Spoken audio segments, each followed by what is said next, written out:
Vamos orar. Querido Pai, bondoso Deus, mais uma vez pedindo a Tua sabedoria, nós oramos em nome de Jesus para que possamos compreender e também praticar a Tua palavra. Em nome do Senhor oramos. Amém. Muito bem, Oséias capítulo 6, ele é uma exortação ao arrependimento, apresenta a denúncia da inconveniência e da iniquidade do povo. Eu gostaria de ler o capítulo todo com vocês, são apenas 11 versículos, e a Bíblia diz assim: Vinde e tornemos para o Senhor, porque Ele nos despedaçou, e Ele nos sarará, fez a ferida e a ligará. Depois de 2 dias nos revigorará, ao terceiro dia nos levantará e viveremos diante dEle. Conheçamos e prossigamos em conhecer ao Senhor. Como a alva, a sua vinda é certa. Ele descerá sobre nós como chuva serôdia que rega a terra. Que te farei, ó Efraim? Que te farei, ó Judá? Porque o vosso amor é como a nuvem da manhã e como o orvalho da madrugada, que cedo passa. Por isso os abati por meio dos profetas. Pela palavra da minha boca os matei, e os meus juízos sairão como a luz. Pela misericórdia, aliás, quero, e não sacrifício, e conhecimento de Deus mais do que holocaustos. Mas eles transgrediram aliança com Adão. Eles se portaram aleivosamente contra mim. Gileade é a cidade que pratica a injustiça, manchada de sangue, com cordas salteadoras, que espreitam alguém. Assim é companhia dos sacerdotes, pois matam no caminho para Siquém, praticam abominações. Vejo uma coisa horrenda na casa de Israel. Ali está a prostituição de Efraim. Israel está contaminado, e também tu, ó Judá, serás ceifado. Bem, aqui nós temos o versículo 1. Após o povo ter sido despedaçado pelo divino leão, conforme Oséias 5,14, ele caiu em si e buscou renovar a aliança com o Senhor. Então, no verso 1, há um apelo, né? Tornemos para o Senhor. Cada dia nós devemos tomar essa decisão de voltarmos para Deus. Voltar os nossos olhos, voltar os nossos pensamentos, voltar no sentido de arrepender-nos dos pecados e voltar para os caminhos do Senhor. Talvez você tenha sido membro da igreja e tenha se afastado dos caminhos de Deus e hoje está me ouvindo. O chamado de Deus é para você hoje. Tornemos para o Senhor. Ele nos sarará. Tornemos para Deus. No verso 2, depois de 2 dias, ao terceiro dia, aparece aqui essa expressão, né? Depois de 2 dias, ao terceiro dia. Essa referência diz respeito ao curto período de tempo, quando o povo de Deus verdadeiramente se arrepende. O Senhor restaura o seu relacionamento com o povo. A esperança dos israelitas por um avivamento estava ligada às antigas promessas de Deus por intermédio de Moisés. No versículo 3, que nós já lemos, há um apelo dramático aqui. Conheçamos e prossigamos em conhecer ao Senhor. E aí diz, como a alva, a sua vinda é certa. Sobre nós, como chuva serôdia que rega a terra. 3 coisas nesse único versículo. Nossa maior necessidade, conhecer o Senhor. Nosso grande desafio, não desistir desse propósito. Conheçamos, e aí diz, prossigamos em conhecer. Uma coisa é você conhecer um dia alguém. Outra coisa é você prosseguir conhecendo mais a fundo essa pessoa, conhecendo os detalhes dessa pessoa, as intimidades dessa pessoa. Uma coisa é você conversar com uma pessoa num terminal de ônibus ou num aeroporto e conversar sobre os detalhes superficiais da vida. A outra é você conhecer os detalhes íntimos da vida dessa pessoa à medida que você vai prosseguindo no conhecimento.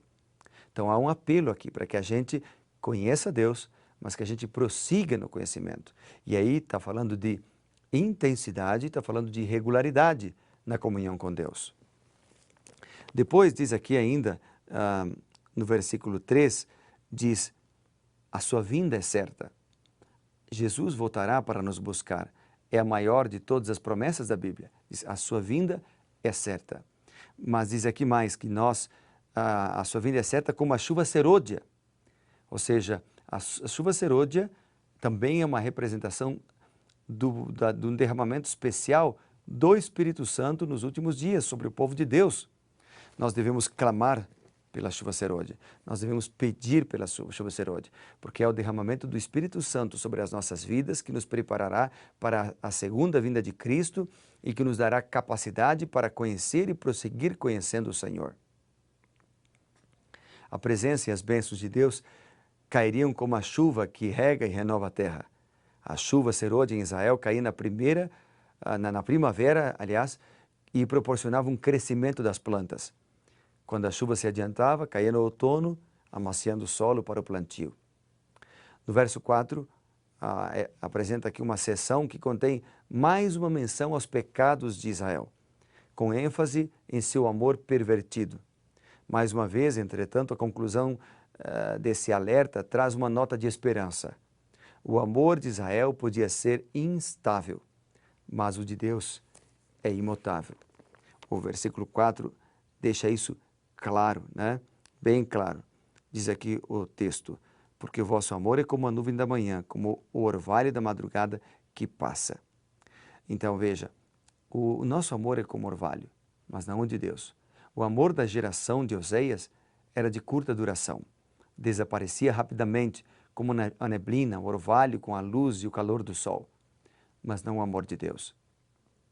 No verso 5, lembra, diz ali, Deus fala que abateu os profetas, né, pelo poder da sua boca. Ou seja, os profetas anunciaram o julgamento destrutivo de Deus que recaiu posteriormente sobre o povo orgulhoso. A declaração, os meus juízos sairão como a luz, sugere que o julgamento do Senhor seria evidente e repentino, como um raio forte. Depois, aí outro verso que me chamou muita atenção é o verso 6 e 7. O verso 6 e 7 diz: misericórdia quero e não sacrifício. Conhecimento de Deus eu quero e não holocaustos. Misericórdia, nesse caso, significa lealdade ou consagração. O conhecimento de Deus não se refere simplesmente à ciência, mas a um conhecimento genuíno da autoridade do Senhor que gera obediência aos mandamentos de Deus. Então, o que Deus está pedindo aqui é misericórdia para com as pessoas e conhecimento de Deus. No versículo 8 e 9, nós lemos aqui sobre Gileade, os que praticam injustiça e tal. Até mesmo as cidades de Gileade e Siquém, onde os assassinos podiam encontrar asilo, contaminaram-se com derramamento de sangue. Que triste. No versículo 10 depois, que é o penúltimo verso, diz: eu vejo uma coisa horrenda na casa de Israel, prostituição. Um termo parecido com uma coisa horrenda se encontra em Jeremias 29, versículo 17, para descrever figos estragados. E aí vem o verso 11. O verso 11, repetindo, diz: tu também, ó Judá, serás ceifado. A analogia do julgamento de Deus com uma ceifa indica que o julgamento era inevitável e que o Senhor não deixaria coisa alguma escapar. Nada pode escapar dos olhos de Deus. Ele conhece todas as coisas. Gileade era a região mais importante ali da Transjordânia. Algumas vezes esta região era representada pelo nome Gileade. Samaria, a oeste do rio Jordão, cometera pecado. Gileade, a leste do Jordão, também cometera o mal. Deus apontou o mal dos sacerdotes em Gileade. Eles deviam ser instrutores de assuntos religiosos, professores, maestros. Deus esperava que tivesse um padrão moral elevado. Mas os sacerdotes agiram como um bando de ladrões à espera de um homem para emboscar e matar no caminho para a cidade refúgio de Siquém, como faziam os ladrões de maneira geral.